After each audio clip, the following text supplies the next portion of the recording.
Hi, I'm Mary. Hi, I'm Alex.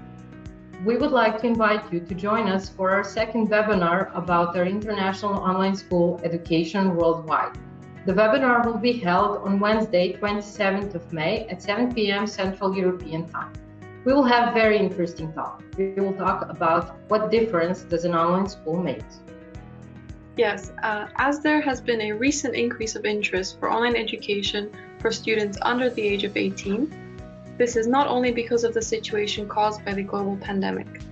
Online education already developed proven strategies to provide a high quality and an agile education framework that fits more to the requirements and the needs of the students of the 21st century. Yes, Alex and I will also discuss about the benefits and advantages that education worldwide brings to its students in comparison to regular school. So don't miss this webinar. It will be on Wednesday, 27th of May, 7 p.m. Central European Time.